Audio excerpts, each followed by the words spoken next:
As long as I can remember being a small child, maybe 5 or 6 years old, I remember wanting to follow God, and He was so real to me when I was a child.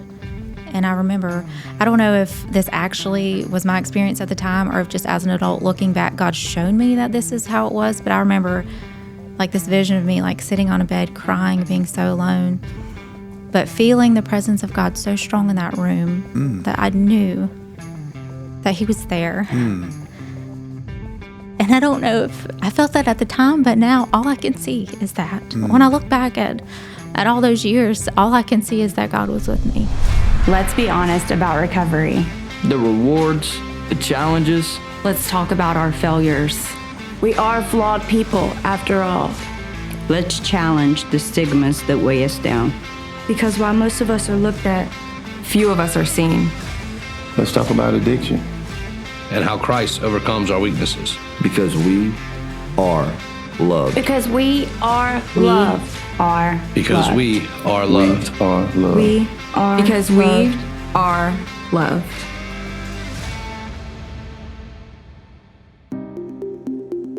Hey, I'm Kayla, and I'm going to share with you the story of how God used suffering and hardships to bring me from being a nobody into becoming a beloved daughter of God. Hey, everybody. Welcome back to Jesus Loves Addicts, and we are about to launch into another story of redemption, and another one that I am particularly excited about. Not that I'm not excited about all of them, but today we get to interview a woman that I have the privilege of sharing a home group with, and did not know her story until recently, and got glimpses of it, and she has blessed us with the opportunity to come on and tell her story. So her story, it's interesting. A few months ago, we sent out questionnaires and kind of what you guys may want to see. And a few of you sent back that you wanted to see more of the family side of addiction. And thank you for doing that, because it is maybe sometimes an undertold story, and it's so important. And so that's exactly where Kayla's coming from today. She is going to tell us what it was like for her to grow up in an addicted home. And with no further ado, Kayla, I'm not going to tell your story, but you have shared bits and pieces.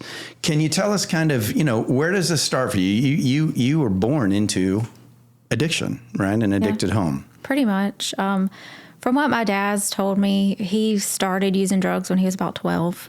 He had a pretty rough home life, and I think maybe some mental health issues kind of ran in the family. And I don't know if that was like self-medicating or if he was just bored, but pretty much since he was really young, he's been both.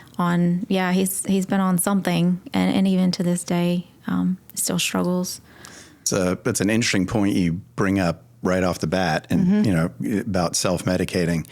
But when you start that young, it's almost hard to tell, is it the chicken or the egg, right? Drugs can cause many psychiatric appearances, and psychiatric background can lead to a higher incidence of substance abuse. So it's hard to tell chicken and the egg.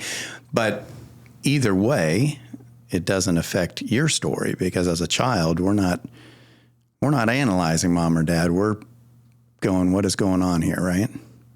Yeah. Now, before we got started, you had mentioned that your mother did not use drugs. So I ought to have a question right off the bat. Dad started using at 12. Mom is not. How did they meet, and how did they come together? It sounds like two different worlds. Well, my mom also had a really hard upbringing. When she was about 3 or 4, they were traveling for Thanksgiving, and her dad, they were in a car accident, and her dad died. And not long before that, maybe a year or two before, her brother accidentally caught her sister on fire, and she died.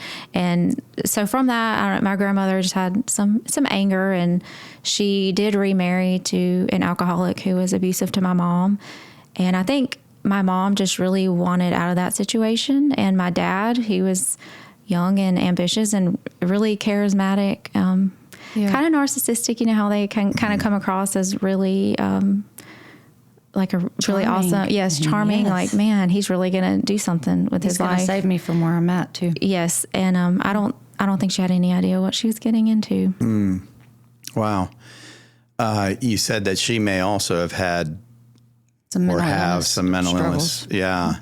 How did that kind of play out? I think a lot of it was just from the trauma that she went through, and she didn't have any help. She didn't have any counseling, and she didn't come from a Christian home, so she really didn't know how to get help. And then nobody talked about that there were any options to get help. Yeah. Yes, and so a lot of my childhood, she struggled a lot. I remember a lot of days where she had a hard time getting out of bed, and she was a really good mom, and she was always there for us. And there were times when she had to work 2 and 3 jobs, and she just to pay the bills to make it. But because Dad was not my holding dad, the job. right? Because either my dad, he was in and out of the home, but he was in jail, he was in rehab, or he'd just disappear, and he'd take the money that he would make, and it didn't go towards us. Yeah. So she ended up having to work, and she actually quit high school, so she didn't have a degree or much education. So it was really hard for her to. She worked like janitorial jobs and things like that just to get by, to make it for us to be able to even have a stable place to stay. You say us, your siblings. Yes, I have an older sister and an older brother. We're all within a couple years of each other. And she was really young when she started having kids. But a cool story, and I think maybe part of the reason why I was saved is because not long before my mom had me, she was saved. She actually used to smoke like all the time. And she went to bed one night, a smoker, and she woke up and she was like delivered from smoking. And I think there was real fruit in her life early on of true salvation. And she struggled a lot with my dad, with the situations that we were in with him. But I think especially as an adult looking back, I think from all that she went through, she was so strong for us, and she is a huge part of what's helped me get to where I am today, even though it was really hard for her. So your mom, I think you had mentioned, and you may have just mentioned, I'm sorry, I was clearing my throat, but your mom found the Lord prior to you being born, right? And then so really navigated the chaos that your father brought into the home at that time. I think you said they separated when you were 12. Is that correct? Yeah, I was around 12 or 13. Okay. So yeah, she really had a heavy lift, right? And so if she did have some sort of mental illness, that couldn't have Made it any easier. Yeah, that couldn't have made that any easier. Exactly. That probably exacerbated it. So what were your earliest memories that, hey, something doesn't feel right? Because yeah, I mean, he would take us to his friends' houses to do some business. I remember being maybe 5 years old. A lot of my earlier memories are like with my dad doing these kind of questionable. Even when I was little, I thought something was off, but he'd go in his friend's house for hours and leave. I remember being by myself in the car on this really rough street and like hiding in the back because I knew I wasn't safe. You weren't supposed to be there. Yes, and he was inside. I mean, it seemed like hours. Where were your siblings? Well, at that point, they probably were at school, and it wasn't unusual for him to be supposed to pick me up from school and not show up and things like that. Just not being very reliable. How old were you when he was, bringing you to these places to do business? Oh, young. I mean, like prior to you starting school? Is that why you'd be with him? And you're wow. Yeah, I think so. So that's scary. I mean, you're sort of, that's early to be introduced to that kind of fear, right? And instability. I want to ask, did you ever say anything? Like, did anyone challenge that? Did your mom ever say, hey, where have y'all been? I think she thought he was at work, and my dad, that users tend to manipulate and lie. And even when I was younger, I would beg him to like stop smoking because that's the only thing I really understood that he did. And I remember he told me for months that he had quit smoking. And we pulled over at a gas station and he went to the bathroom and I saw him in the rearview mirror, like smoking. Then he came and sat back in the car. And I'd kind of been suspicious, but he'd been lying to me the whole time about quitting smoking. And I think that was like, I would realize like, okay, I think he's like hiding stuff. Yeah. You know, that there's maybe it was another more than side just to him cigarettes. that, yeah. How bad did it? Now, before I ask this question, I just want to share with the audience that, you know, Kayla, and I love your heart. Kayla was concerned about telling the story. And so just as a reminder to anybody listening, we don't tell these stories to demonize the addict or anybody who is behaving badly. We tell these stories to highlight the redemptive work of Christ, right? Yeah. We're all broken. We're going to hear about her family's brokenness, but they're no more broken than myself or anybody else, just in different ways. And so how chaotic, how bad did it get at home, right? I mean, we moved a lot. There were times where we were homeless. We lived in hotels at different times. It was pretty chaotic, and just the fact of like our sole supporter would just disappear. I do remember times coming home and my mom saying, "Well, we don't know where your dad is," and just not knowing, is he alive? Is he dead? Wondering as a child, like, is my dad okay? Where is he? And that was kind of a pattern all throughout, which created a huge insecurity for me to not know. I'm going to go to school today and come home and he's here, or if he's not, right. And what does that look like? Mm-hmm. And you're the youngest. What about your brother and sister? What sort of, did they talk about it? Did y'all talk about it together, or was this just accepted? This is your normal? No, I mean, we did talk about it, and I don't know, I think we all had different experiences with him. Yeah. And I think it was maybe harder for me just because of the way I'm wired, and I've always been like really sensitive and conscientious. And I think it was maybe a little harder for me, which I say that. And then my sister also struggled later on with alcoholism. So I think in different ways we handled it differently. Yeah. But you and your brother managed to avoid that lifestyle somehow, right? Yes. So your father, you said, went to prison or jail? He's been to jail several times for different reasons. Drug related? Yeah, mostly drugs. And sure. So when you said doing business, and I'm just curious, was he also selling? Is that what he went to? I don't know. Not probably. Sure okay. Did he call it doing business? I've got business with my friend. Yeah. Okay. Like it was like he was actually working, but different kind of work, I guess. But yeah, I mean, in probably some worked for him. Yeah. So lots of instability. If you're moving around and experiencing homelessness, then even your school years had to be broken. Were you part of one school throughout that, or were you hopping from school to school? I mean, there had to be. There was a family this is how my family ended up in Hurley. Is a friend of my dad's. They invited us to come and stay with them for a while until we could get back on our feet. And I was about 7 or 8, and we ended up moving into this little trailer down the street from a church.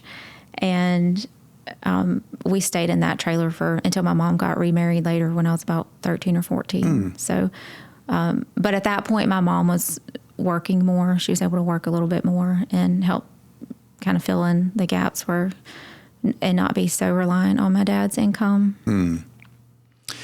So lots of fear, lots of uncertainty. At what point, and I'm gonna guess here, I don't even know that it did, but I'm assuming that at some point all those feelings you must have gone through a moment of anger. Did you ever get angry at? I don't recall so much being angry. For me, I think I internalized a lot of it, and I just always wanted like a loving, providing, protecting dad. And I just longed for that so bad. And I think there was something deep down in me that just, it's not that I blamed myself, but I wondered why I couldn't have that. Like why was I not enough for him to be that for me? If that makes sense. I've had other adult children of alcoholics and addicts say that was their fear, was it must be something I'm doing or not doing, even if they didn't know how to verbalize it. I'm pretty sure that's kind of par for it. And I'd see other girls with good relationships with their dad, and they seem like they'd have these great dads, and I think, like, I'm not worthy. I guess I'm not worthy of that. I don't deserve that. Yeah. Now you're saying that as if that's present tense. Do you still believe that, or you believe that then? Okay. No, I would have believed that then, not now. Yeah. Yeah. Well, and that's such, to me, that's maybe one of the most heartbreaking aspects of being raised in a home like that, is because a child anyway sort of assumes that the world revolves around them, right? And so they perceive everything that goes on around them as somehow stemming from them, right? A lack or too much. Yeah. So, that the fact that you kind of bought into this, I'm not worthy of a good dad because I don't have one, makes sense, because that's exactly how a child would interpret that, versus this man is broken, right, and seeing it in his own. So was there ever any violence in the home? Yeah, I do remember, it wasn't necessarily a daily thing, but my parents would get in fights and punch holes in the walls and I remember my mom throwing like china and it breaking.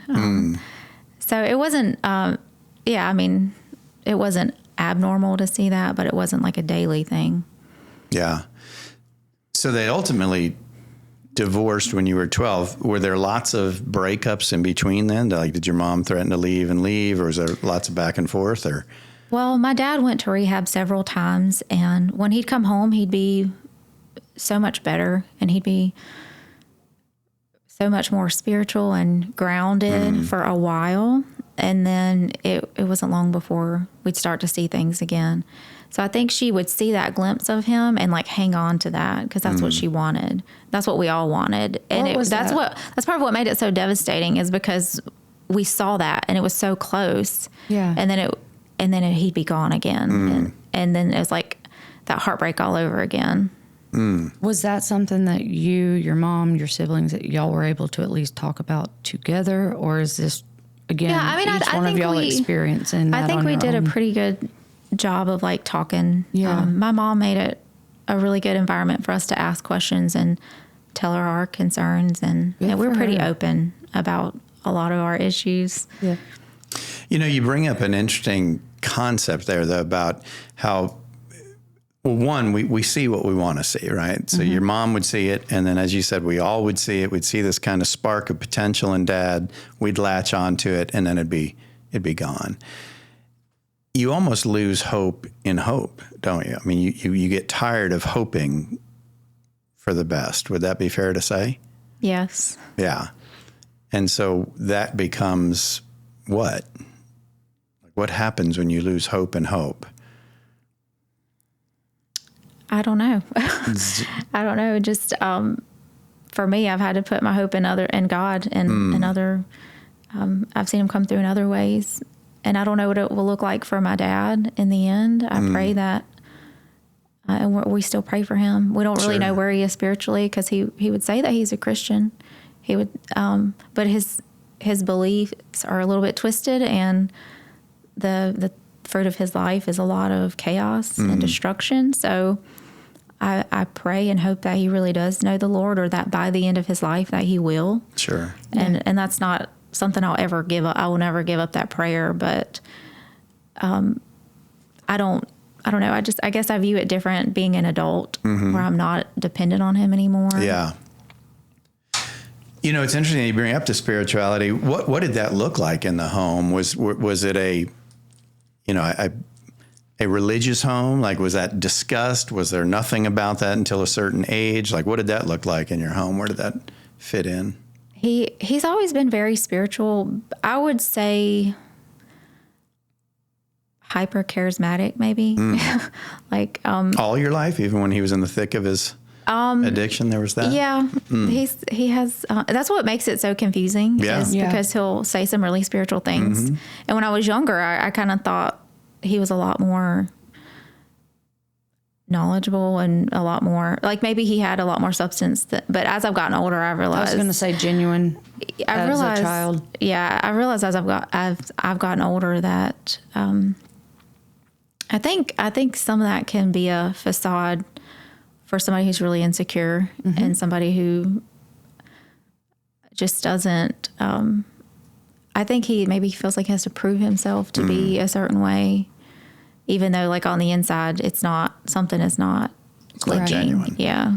Or not connecting. So you mean that religiosity became kind of that cover for his insecurity? Is that what you mean? I think so, yeah. in a way. And I think he needed to be validated and needed for people to see him as this godly person. When he was anything but at the time. Right. I think that's a little bit of that narcissistic tendency that I would see in him. And manipulate what people around you think and see. What about your mom? I know if she was saved before you were born, was she actively going to church during those times? Like, yeah, off and on. We lived on the street from a church, and that was a huge godsend for me because I could just walk to church, and I went pretty regularly. I pretty much went every time the doors were open. Every time the doors were open. My family, they would go, and then there'd be times where they wouldn't. But I was really the only one who was like set on, I'm gonna go. I'm going. Mm-hmm. That's kind of remarkable in itself, right? Because here you have this father who presents religiously, right? Talking a lot of that, but you can clearly see he's not living it out. And by the way, that's not a condemnation of you. I'm guilty of the same thing time and time again, right? But it's amazing that you put the pieces together rather than rebel against God, right? Sometimes that becomes so confusing that you can almost target that at God. Like, this obviously is nothing. That. Yeah. Yeah. Was there ever a moment like that for you? Did you ever get angry at God? Did it ever seem unreal? Did it ever seem... No, I think that's, to me, the most special part of my testimony is that as long as I can remember being a small child, maybe 5 or 6 years old, I remember wanting to follow God. And he was so real to me when I was a child. And I remember, I don't know if this actually was my experience at the time or if just as an adult looking back, God showed me that this is how it was. But I remember like this vision of me like sitting on a bed crying, being so alone, but feeling the presence of God so strong in that room that I knew that he was there.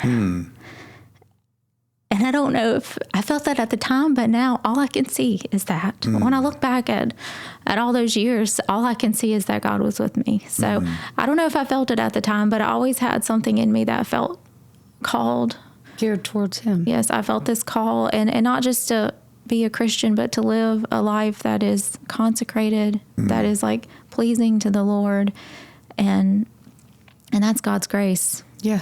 Because had I not felt that call, I would be like everybody else in my family, in a dark, struggling place. Did you feel like you fit?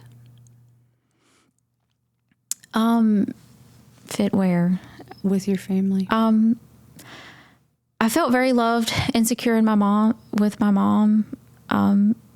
My sister was a tomboy and my brother was really athletic. And so my dad, I think, bonded more with them because they'd all play football and stuff.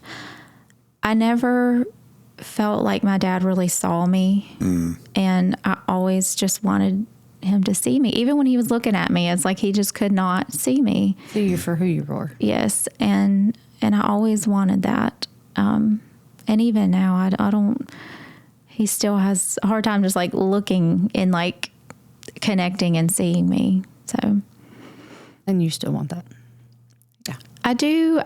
I will say something that I've learned, I feel like the Lord's taught me as an adult is growing up, I always wanted something from my dad. I always wanted him to be that provider, that protector.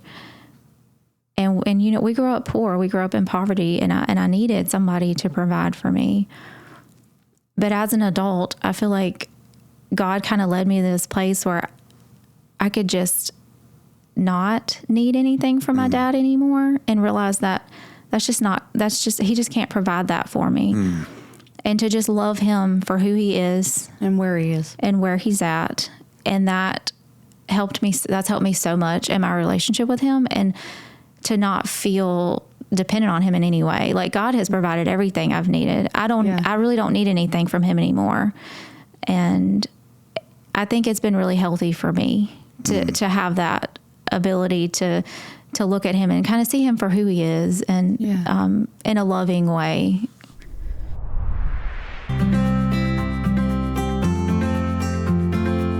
I'd like to take a moment to recognize a major podcast sponsor. Today's episode is brought to you by America's Thrift Stores, your go-to option for decluttering and giving back. If you have a closet bursting at the seams or a garage that's seen better days, we've got the perfect solution for you. That's right. America's Thrift Stores makes it easy to clear out the clutter and make a positive impact in your community. Whether you're cleaning out your wardrobe, downsizing your living space, or just looking to give back, America's Thrift Stores has you covered. And here's the best part. You've got options. Schedule a hassle-free home pickup, drop off your items at one of their convenient donation sites, or swing by an America's Thrift Store to donate in person. No matter which way you choose, you're making a difference. Absolutely. Every donation you make to America's Thrift Stores directly benefits charities in your area, such as the Home of Grace and other fantastic organizations dedicated to helping those in need. For example, donations made to America's Thrift Stores in southern Mississippi help the Home of Grace provide support and assistance to individuals facing drug and alcohol addiction. Your contributions make a real impact on their mission to provide freedom from addiction through Christ-centered recovery. So not only are you decluttering your life, but you're also helping build a stronger and more supportive community. It's truly a double blessing. So what are you waiting for? Clean out that closet, clear out that garage, and make a positive difference in your community by donating to America's Thrift Stores. Visit America's Thrift Stores online to schedule a home pickup, locate a donation site near you, or get directions to one of their store locations. America's Thrift Stores, where giving back never goes out of style.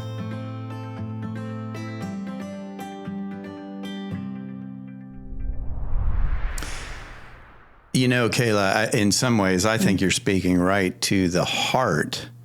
And we haven't talked about this, but I'm sure it's part of your journey. But you are speaking right to the heart of what it means to forgive somebody, right? And I love that you said, I don't need anything, because you're not saying it in a, I think oftentimes Hollywood portrays that line in an angry way. Well, I don't need you anymore, and we stomp out, right? But you're saying, I came to this realization where, and you correct me if I'm wrong, I often make statements that are really questions, but it sounds like what you're saying is what I realize is my only need really comes from God. It doesn't mean you don't want your dad to eventually see you. It doesn't mean you don't want some of those things, but you don't need it. And that's such an important distinction, right? Because I think we trap ourselves in our grief and our dysfunction and whatever it is, and our brokenness, by a false need, right? We think we need this and we get stuck there. If we can separate that and just realize, yeah, it'd be nice to have it, I want it, but I don't need it, and I don't need it from that person. Is that making any sense? And it took the pressure off of him. And it took the pressure off of me. For sure. It took the pressure off of our relationship for me to not be in that position where I needed. Now you say it took the pressure off of him. Was there a conversation you had where you sent that message to him? Like, not necessarily, but just in my own head. Like, I always, he's just not going to fit into this box of what I want out of a dad, and always wanting and always being disappointed because he's still not what I want. And he would still know that. Yeah. And I think still feel like he didn't measure up and know that he couldn't, I would think. Yeah. I think it really helped our relationship when I realized that you weren't depending on it. And when you said, we have that tendency to box ourselves in, it's almost like leaving that mentality of, we'll follow that sentence with, well, what if it doesn't work? Well, what if he doesn't come around? Well, what am I left with? Anger, resentment. And that's, you also chose to let go of that option. Was there a process? I mean, it's interesting because, when I asked about anger, you never really, it sounds like you never really went through an angry time, but certainly you recognize that there is a need to forgive your dad. Would that be fair to say? I'll tell you. When I was 18, I moved to Atlanta to work at a church, a ministry, and they had a 24/7 prayer room. And I remember getting there thinking, man, you don't really realize sometimes how traumatic the circumstances you just came out of until you're out of them, and you look back. Great point. I thought that I had gone through everything pretty well. I made it through school. I graduated with honors, and everything on the outside looked okay. But when I got there and started spending time in the prayer room, I started to realize all the insecurity that I had and all the pain that I carried. And I kind of laugh about it now. I'm like, I pretty much just cried the whole 3 years I was there. I just cried in the prayer room. But God sent some people who could help me through that healing process and help me get to a much healthier place and go and just grieve my childhood, grieve the loss of the childhood I never had, because I did have to be so mature at a young age and have responsibilities. My mom cleaned the church that we lived down the street from. They had a daycare. And from the time I was about 9 or 10, every day after school from 4 to 6, me and my mom and my sister would clean that church because our finances depended on it. We had to. And that was a huge responsibility. And I've just had to work so much up until, I got married. But so you never had time to... I never had a childhood. Yeah. What was that? Was grieving a scary thing for you? Was that what were some profound moments in those 3 years for you, if you don't mind me asking? It wasn't a scary thing for me. It was a really healing thing. Yeah. Just crying and just sharing what I've been through with people was really healing for me. Well, I asked that question because allowing yourself to grieve the loss of the childhood or the loss of the perfect childhood, that concept, right? Not that any of it look like, right, is so important. But sometimes, there tend to be two paths you can take, and yes, there's lots of other ones, but generally two paths that you can take coming from an addicted home. One would be the path your sister took, and that's to dive into addiction yourself. The other is to be so strong, right? To kind of pull it together so much that we never allow ourselves to grieve, because that feels like weakness, even though it's not. It's a great strength. That's why I was saying, was there any moment of discomfort in that for you? Because for somebody who's really trying to keep it together, and not look at that, not fall apart, grieving can seem like the ticket to falling apart, right? Yeah, it feels like losing control a little bit. And I've been through all this, and then you get this kind of clean slate healing, and then it's like, well, now what? Now who am I now? And kind of separating that trauma and who I always viewed myself as into learning who God who God made me to be, and becoming that person. And you were how old when you did that? 18 through 21. 18 through 21. Boy, you found that. What a wonderful age to do that, right? I mean, on the tail end of teen years, which in and of themselves, even from a good home, can be an interesting time, right? And so what a great time to find that. So what did that look like when you were you stayed there, you're working for the ministry, you're in Atlanta, you hit 21, what next? I moved back home into a very rural place, and I was doing all these things in ministry, and then I came home and I was like, I don't even know what to do, because I'd been so busy doing different things in ministry. And so far removed from what you had come out of. Yes. Yes, but I think God really used my time in Atlanta to actually help my family too, because my sister came. We had some revival services, and I invited my sister, and she ended up getting saved and staying in Atlanta for a couple years. And is this before, during, or after her struggles with addiction? It was right after. It was kind of towards the tail end of that. She was kind of coming out of that. She got in a bad car accident, and I think she was just kind of rethinking things. Good. And then I'd been praying for her and just felt like her heart might be ready, and she came and she got saved and was radically saved. And she started doing a different ministry in Atlanta, but she did homeless ministry there. But is she still involved that way, or? She's not now. She has 6 kids. Oh my goodness. Okay. Yeah. She's doing a different ministry, mom ministry.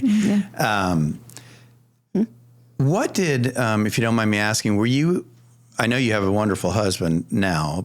Prior to that, were you ever in any relationships where, in looking back, you kind of see that, I hate to keep using that word, but that dysfunction that you were raised in, kind of coming out in? Did you ever have any relationships that were troubled as a result of that upbringing, or choosing the same patterns? Yeah. I really use that word consecrated because that's how I felt. Like, I really felt like I shouldn't date until I was much older. Like, I didn't date very much until I was an adult and older. But early on in my healing journey, I do think I would want people to want the man I was with to be everything to me, to be more than what they could be, just out of that insecurity. But I've come a long way since then. So, what did you learn about that? Because wanting the man to be everything to you, that's a heavy weight, right? What did you learn about? How does that change for you? It doesn't work well. Yeah. Well, it's just been a journey of God meeting my needs and healing my heart. And I really have enjoyed reading the Bible and learning, and it's really satisfying to me. And God's helped me to have a lot of peace in my own heart and my own life. And he has shown himself faithful to me so many times, to kind of where I got to the point where I really just trusted God to lead me to the right husband. And my husband's not at all like what I had imagined for myself, but I really believe he's what God sent me. And he's like the opposite of my dad in a lot of ways. He's so reliable. He's so dependable. He's like detail oriented and like kind of like a grandpa. But he meets a lot of my needs in that way. So, were there different moments of growth for you in the early stages of that relationship? Because relationship really has a way of bringing up things that we don't even know are there, right? We can do a lot of healing, and then we end up in relationship, and suddenly we see there's this new level of healing that we didn't see coming at all. Yeah. We might have missed it. It's like, okay, this could strike a nerve, or if they say or do something. Is that what you mean? Yeah, I mean. Yeah, I think I was at a really healthy place when we started dating. And my husband was actually kind of a newer believer when we started dating. So he was kind of early on in his journey, and I was a little bit further along. I feel like I was at a pretty good place. Not to say we haven't had struggles, because we have. Yeah, It's just different kinds of struggles. I don't think so much rooted, he may answer differently, but so much rooted in my insecurity. But that is one thing, like he does know that has been a struggle for me just from the very beginning. So that's what I mean. Can you talk about that? Because I'm asking these not just to delve into the marital thing, but this is where this stuff tends to come out. And you just mentioned that so much of that was rooted in your insecurity. What did that look like? What were some of the hurdles you had to...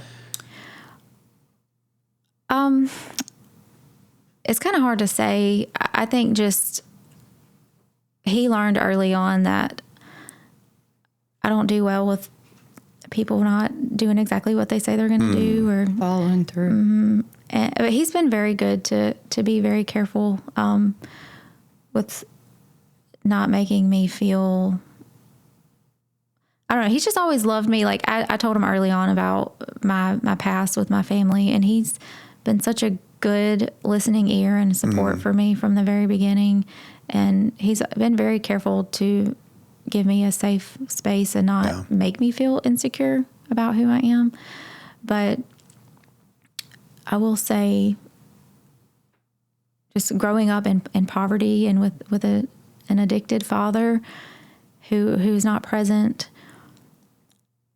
I just remember like being in school, even when I was really young. I was in the gifted program and I was in AP classes, but I always felt like I'm so dumb, and these people are going to find out one day that I'm really not that smart. Imposter syndrome. And I didn't realize how much I felt like I was that girl, like who I was like wrapped up in that trailer and that dysfunctional life. Like that defined me pretty much. And it took years of the Lord drawing me out of that and letting me see myself in a different way and healing me from that unworthiness and insecurity. And I've come a really, really long way. Like I would say now, I don't really feel like I struggle so much with insecurity. I do think that God has healed me tremendously from that. Yeah. You know, you're really speaking to just how important that father-child relationship is. And when that's broken and you can't, one of the things you couldn't do with your dad is trust him, right? Mm-hmm. You said there were many times he was supposed to pick me up. He didn't. There were many times, right? There were many times that he got close. We could see the spark of life, and then a week later he was gone. So you really learned that who you needed this from, you couldn't trust. And so when you say that one of the things your husband had to realize was that you have a very, very, very low tolerance to people not doing what they say they're going to do, that comes from that place, right? Mm-hmm.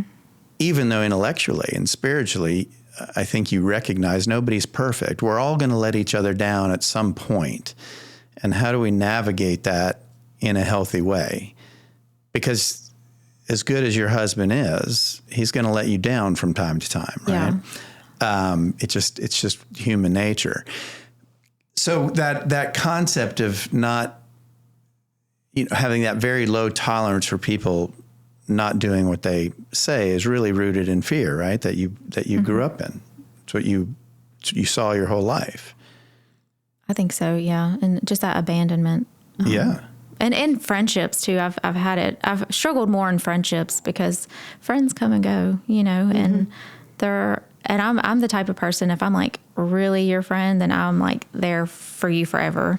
And a lot of people are not like that. And I've struggled in friendships. Like that's been really hard for me because it's kind of part of our culture is like, yeah, you don't really have to show up. You don't really have to not following through. Yeah, it's kind of just right. the way our culture is now. And yeah, that doesn't work good for me. Yeah, I'm not like that at all. Well, and when you mentioned the fear, I think something I personally have battled, and that is that fear being rooted in, am I enough this time? Am I going to be enough for this relationship or this friendship? And that's something I also had to work my way through. And it's still not something that I do perfectly all the time. Yeah, I think it's a lifetime of learning and agreed. Yes. Mm-hmm. Going back to the Lord and letting him remind us again. Yeah. But it's interesting, and I'm wondering if you can help me explore this. I really am curious about this aspect of it. This kind of rigid sense of, it's so funny, I'm going to talk about this in a weird way because boundaries are incredibly important, right? We want to be able to have healthy boundaries, but there are two unhealthy boundaries, and that's when they're too weak and that's when they're too rigid. Mm-hmm. And coming from a place of great chaos where there were no boundaries, you kind of lean towards the hyper-vigilant mm-hmm. boundaries, right? Yeah. If you tell me you're going to be there at 5 and you're at 5:01, that can be, I'm being silly a little bit, but that can be much more dramatic than somebody who's raised in a healthy home and realizes that people are people and we're going to, whatever a healthy home looks like, right? But we learn that flexibility that nobody's perfect. So it's almost, so I'm trying to think of how to ask this because I'm trying to dive into this concept here. I'll just dive into this concept of grace. So as wonderful as your heart is and as pure as your intent is and all those wonderful things that you're looking for in husbands and in friends, right? That loyalty that you talked about when you're a friend, you're incredibly loyal, but not everybody's like that. How do you get to the place where you accept that not everybody's like that and you're giving them grace? Yeah. How do you offer, because one of the things that gets robbed in rigidity is grace. Mm-hmm. We don't, as good a person as you might be, there's a lack of grace in hyper rigidity, right? Mm-hmm. Yeah. I think in the past I have been hyper rigid. I think as I've gotten older and I have 3 kids, so I think just along with that, you kind of have to be flexible. Yeah. You have to learn how to be more flexible. I have recently even just had to have a conversation with one of my friends, not a condemning one, but me just being honest with her, saying like, we're best friends, and we were talking regularly, and then she had kind of a home issue, and it was kind of a, sorry, what's the word? A really bad home issue that she was having. And then I didn't hear from her for like 4 or 5 months. And I'm like, I had to tell her, like, I understand that you're going through this, but I do need you to at least like let me know. It's okay if you're in this place and I want to support you in this place, but I need a little bit of, I need to know that you're like still here with me, that we're still friends and help me support you through this time. I don't want you to like cut me off because you're going through a hard time. I've had to have some hard conversations with my friends just to make sure, we're on the same page. And it is hard to let somebody know when they've hurt you. And that's something I'm trying to learn to do better, to save friendships, because I've let friendships go because I didn't feel, I didn't have the courage or comfortable to say, and I was hurt. And I didn't want to go there. So I just let them go. And which also hurt. And I don't want to do that anymore. Yeah. I want to confront people if they need to be confronted, or not that they're doing anything wrong, but just if I have a need. It's a hard place to get to. I'm hoping I'm going to word this right, but that you went from, you had expectations of your dad and those weren't able to be met for whatever reason but you didn't verbalize the needs, right?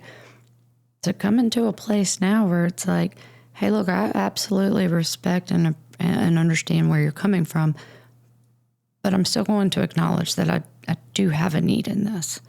And if that's something we can talk about, like, it's hard to tell somebody what I need. Mm-hmm. It is.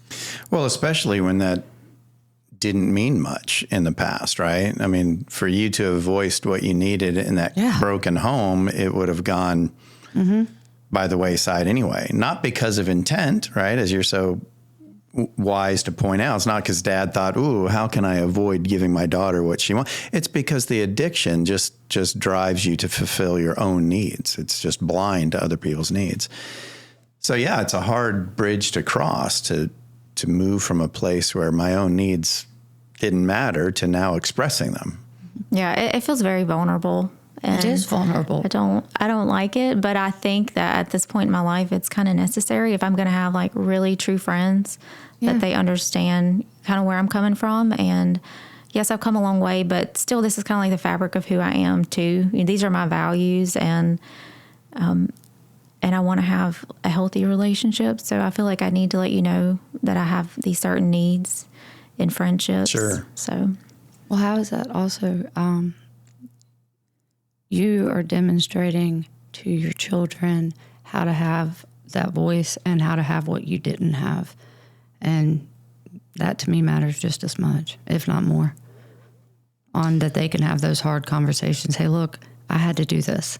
Hey, especially, middle school is so horrible to watch your kids go through and not be able to fix things, but being like, look, sometimes you're going to have hard conversations. This is when I had to do it, and I didn't want to do it.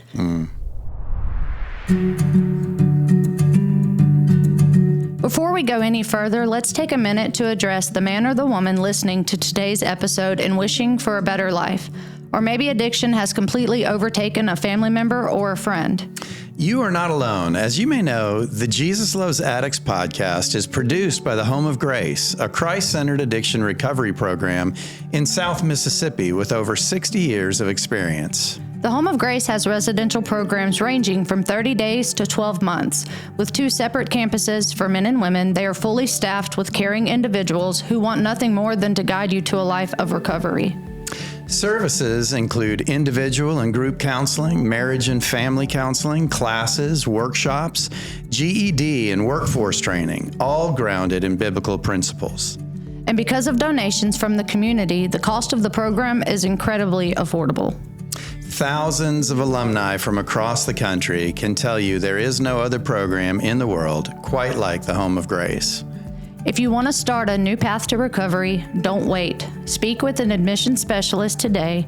Visit homeofgrace.org or call 833-55-GRACE to talk with someone. That's 833-55-GRACE. Call the Home of Grace today.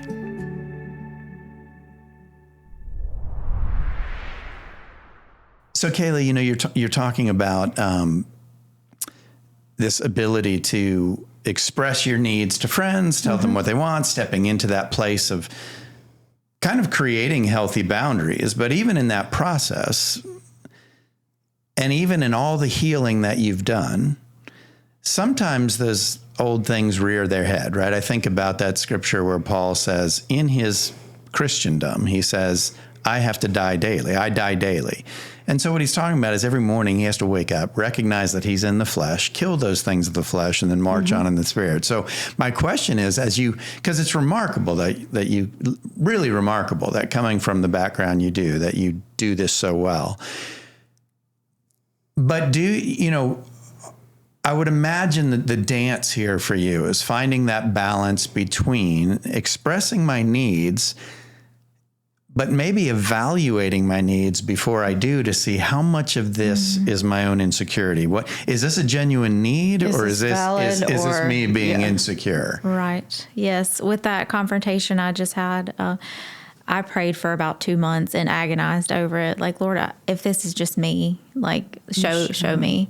But if this is an actual boundary that I need to set, then let me say it in a loving way with grace. And I think he really gave me the words, because I wrote something out. Like, I didn't want to just freestyle. I had certain points I wanted to make, like sandwiched with grace. Yeah. And I wanted it. I didn't want it to make this other person feel burdened, that they had to be something for me that they weren't. And I didn't want to put any kind of pressure on them. Yeah. But I also wanted them to know what I needed out of our friendship. And like, I needed stability. I needed to know that you're going to be there if I need you. And it went really well. And I think it brought us closer together. I was very prayerful about it. I mean, I prayed about it all the time for about 2 months before we actually talked. Well, I think vulnerability has a tendency to bring people closer together. So the fact that you did that and made yourself vulnerable, I'm sure it sounds like it was quite the exercise, praying about it, working into it. So obviously meant a lot for you. That's kind of the byproduct of vulnerability is it tends to bring people closer, right? Unless the person you're being vulnerable with just isn't there, right? If they're afraid of it to that degree, they will run. But generally, if they can accept it, if they can receive it, it's going to bring you closer together. So, well, I think the vulnerability is so often misperceived. It's seen as a weakness, and it's not. It is. It takes courage, and it's hard. It's uncomfortable, and our human nature, we don't like being uncomfortable. Yeah. We don't want to be seen, and it's hard. Yeah, and quite the opposite of weak. I think it's the strength, the gymnasium of strength, right? Yes. That's where we work out. Where vulnerability is the workout, right? So, I am curious. How did your insecurities, did that past dysfunction of the home you were raised in, how did that play out in motherhood? Did you ever have any kind of insecurities or fears about what am I going to look like as a mother? And I think that God has given me a special gift. Like my whole life, I just wanted to be a godly wife and mom and disciple my kids. And I've been pretty intentional about, even before I had kids, about how I was going to be and the kind of mom I wanted to be. And I think that God prepared me a lot before I ever had kids. Like, I went through so much inner healing and so much. It was a lot of work I mean, I put a lot into being healthy and being able to be a good mom to my kids. How old are your kids? Well, I was 28 when I had my first. Tyler's 7, Eliza's 4, and Parker is almost 2. So, but I think I've really enjoyed being a mom. I stay home with them, and I don't know, it's very fulfilling to me. Yeah. I have a lot of moms, especially stay-at-home moms, like can't wait to get away from their kids, but I really love being with them as much as possible. So, well, and I imagine there's probably some healing for you in being the parent that you never had. Yeah. Giving them yes. that you never had, Yeah. that you longed for. And this is a conversation my husband and I have, is I want them to learn the things I learned, but I don't want them to have to go through the things Yes. that I went through. So I do try and take the moments to teach. You know, there's so many things I had to figure out on my own. Sure. And I tried to take little moments here and there to teach and what God would say, or what do you think God would have us do? With them, kind of letting them think those answers through. Yes. Yeah, that's neat. You know, in your introduction, and by the way, speaking of grace, you'll have to offer yourself plenty as a mom, right? As a parent, I have to. We make our own mistakes as we venture through that. But I love, you mentioned one of my favorite words in the whole recovery walk, and that's intention, right? Change being something different than maybe what we were exposed to, that takes intention. And so, but I want to ask you a question. In your, we get to watch you do your little 30-second teaser, so to speak, of the episode. And in it, you worded it somewhat this way. You said, you said, my journey brought me from being a nobody to this loved daughter of God. Can you talk and speak into that a little bit?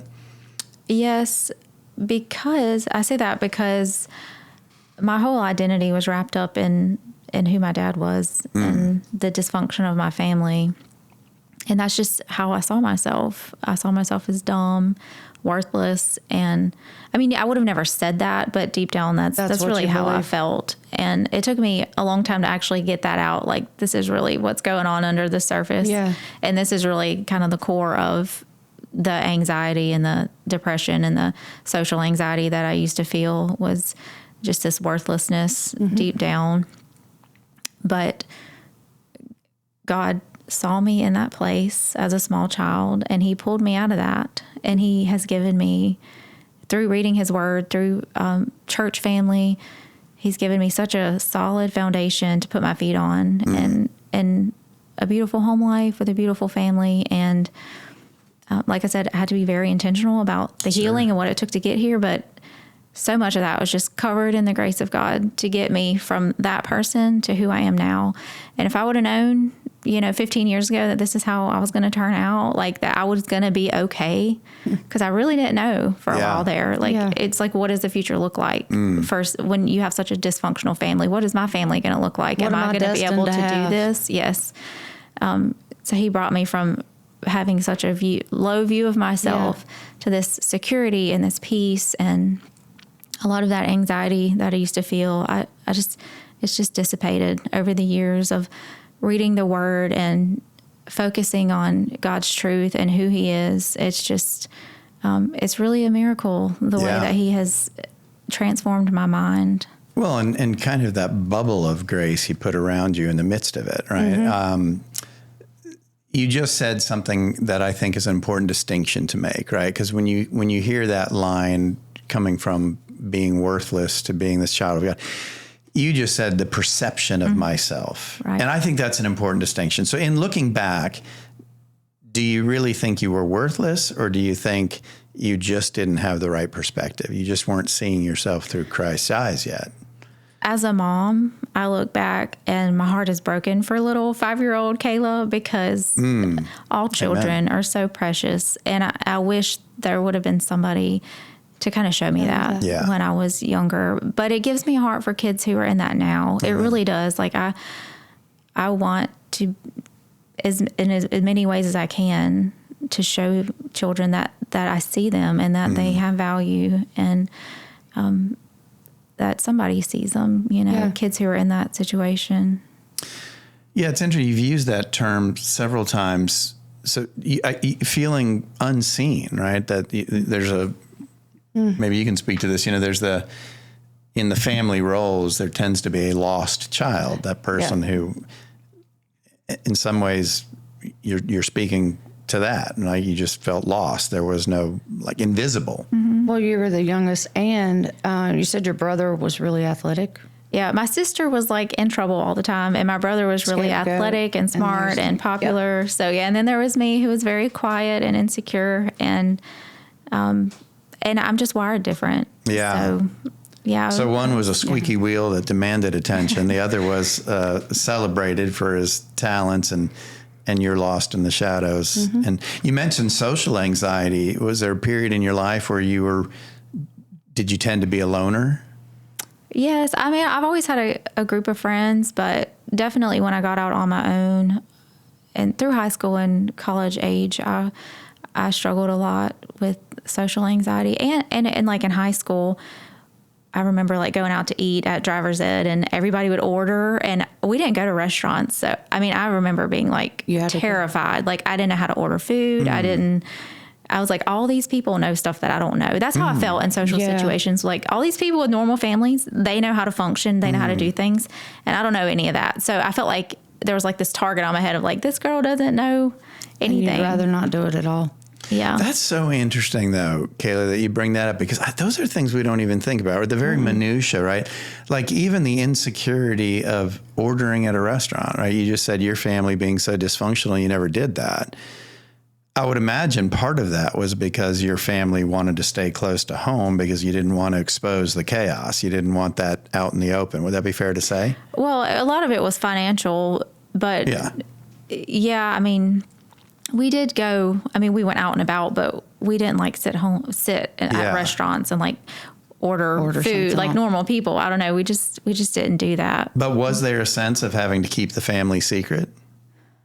I wouldn't say that. I would say it was definitely a financial thing, and we didn't have a vehicle half the time. Yeah. So if we did, we couldn't get that far from home because it probably didn't work very good. Yeah. Right. Well, and your dad was gone most, like a large portion of that. Yes. So social situations to you became scary because you don't know how to do them. You felt like you might be exposed. Is that, yeah? Yeah. Wow. So, it's neat, Kayla. The hand of God has certainly been on you your whole life. And I know you felt that and you spoke to that. But we're never perfect this side of heaven. What do you feel like God is doing in your life actively now? Where is he working on you? I'm learning a lot. About the last 5 years, I've been a part of this Bible study at a church near my house. And even though I've been a pretty serious believer for about 30 years, I feel like, I don't know how, but there are just major things in the Bible I have never seen or noticed. And I've been learning a lot about scripture and how to actually read the Bible. And I'm learning, I feel like I had to go back and learn a lot of the basics. Yeah. And God's really teaching me how to love his word and how to like apply it. And being a mom with 3 young kids, I think one thing that I've been struggling with since I've been a mom is I haven't been able to serve like I feel like I should. And it's been really hard for me to find an outlet for me to share anything because I always have my kids with me. Yeah. And so that was one reason this was a blessing, even getting to do this, because I feel like I've kind of been put away for so long watching my kids and struggling with like, Lord, how do I even serve you other than like raising my own children? How do I give and serve in a way that you would have me to do? So that's kind of been my big struggle the last 7 years since I've been a mom. Is just my place in the church, I guess. Like, what can I do with my children? I would imagine that that's a fear that a lot of people don't verbalize, and I honestly wouldn't have thought of it. Yeah. While not ignoring that motherhood is an amazing ministry, right? That's the home is our first ministry, I say, to my great shame at some level, right? Because that's where we see, I think, our strengths and our weaknesses most on display, right? So, wow. Well, Kayla, thank you for coming here today and being willing to do this and sharing that side.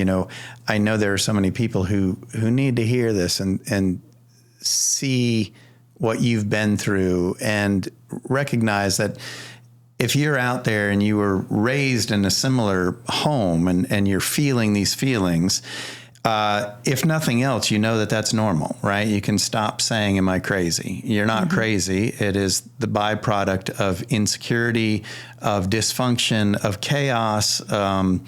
And, you know, we learn, it's a very sad lesson. We learn in homes of dysfunction. We learn to distrust things when what we should be learning is how to trust some things, right? So I think my takeaway here is something you said, Kayla, toward the end, and it'd be the thing that I hope that you guys hear, is that no matter what you've come from, if you can get to a place where you can be intentional. I mentioned that's one of my favorite words in recovery. So many times we're kind of shot like a pinball out, you know, when that thing gets whacked and we're just bumping the ball going from bumper to bumper. When we can stop that random motion, dig our heels in and begin to become intentional. I don't know where that starts for you, but you may want to begin to think, you know, what do I want my life to look like in 5 years? You know, how do I want it to be different? And then stop. The other thing that I loved that Kayla brought up is that there was this forgiveness of her dad. There was this desire to have something from her dad that she ended up recognizing her dad was going to be incapable of giving her. So she was either going to stay stuck in trying to get it from water from a stone, as they say, or she was going to broaden her ability to receive that need from other sources. And the best source is Jesus himself. And that's where she received it. When you can take your eyes off the person who is incapable of meeting that need for you, and then look around, you will see that there are others waiting to fulfill that need for you, whatever that need may be. So really step into intention. Come on. Well, I have two things on your story, Kayla. One, just the reminder, and I know that there are other people that need to hear that even in their brokenness, even in dysfunction, that they feel unseen, that the Lord sees them. It may seem like everyone else around you just misses it and they don't see that your feelings are hurt or that you're going through something at home, but he does see you and he will pluck you out of that. And the other is that you gave yourself permission to grieve the life that you didn't have, and to walk through that grief process of grieving your childhood and turning around now and giving your children and being intentional about that, the childhood you didn't have. Amen. So I want to thank you for your vulnerability. What a great point. Guys, you are seen. It may not be by who you want to be seen from, but it's who you need to be seen from. You are seen. You are loved. Jesus loves you. We love you. We'll see you next time on Jesus Loves Addicts.